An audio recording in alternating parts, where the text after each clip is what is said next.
Balodabazar UltraTech cement संयंत्र हिरमी के अधिकारी मन हरियर पेड़ पौधा मन ला काटत हे, जेकर जानकारी न तो शासन प्रशासन ला दिए हे, न राजस्व विभाग ला और न ही गांव के पटवारी ला जानकारी दिए हे। हिरमी परसवानी जाए के रास्ता में कहुआ, शीशम, बबूल आदि कई पेड़ पर्यावरण ला बचाए खातिर लगाए गए हे, लेकिन अल्ट्राटेक सीमेंट संयंत्र पेड़ पौधा ला बिना कखरो लगन पूछे काटत हवय, जेकर से पर्यावरण ला नुकसान पहुंचत हे। लगभग 30 से 40 हरियर पेड़ पौधा ला संयंत्र काट डरे हे और हरियर पेड़ ठूठ में बदल गए हे।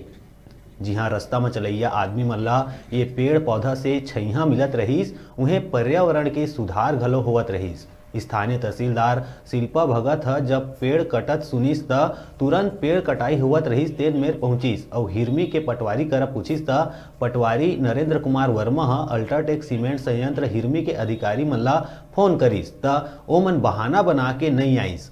लकड़ी काट के भरैया मन बताइस के लकड़ी काट के हमन प्लांट लेगत हन, अधिकारी मन हमन ला पेड़ काटे बर कहे हे। मजदूर मन बताइस के हमन खरोरा के रहवैयान।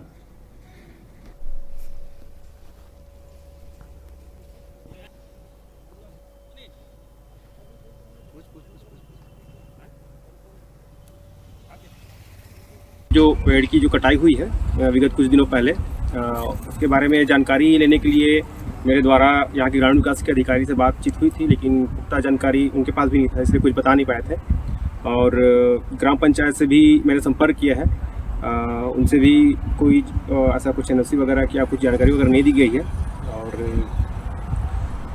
आप खुद समझ सकते हैं कि जैसे कि विभाग जो भी आला अफसर हैं, जैसे कि शासन प्रशासन, उनको भी कोई इसकी जानकारी नहीं दी गई है, क्योंकि इसलिए कि उनका क्षेत्र अधिकार है स्थानीय संयंत्र का, पेड़ काट सकते हैं, लेकिन जो इमारती लकड़ियां रहती हैं उनके लिए किसी भी प्रकार का एनओसी नहीं लिया गया है, ना किसी को जानकारी नहीं दी गई है। तो निश्चित तौर पे यह समझा जा सकता है कि किस तरीके से पर्यावरण के विरुद्ध कार्य किया जा रहा है करके। बाकी सब तो आपके सामने ही है, जो मेरे पीछे दिख रहा है उनमें से कुछ जलाऊ लकड़ियों के साथ साथ में शीशम की कुछ लकड़ियाँ भी काटी गई है।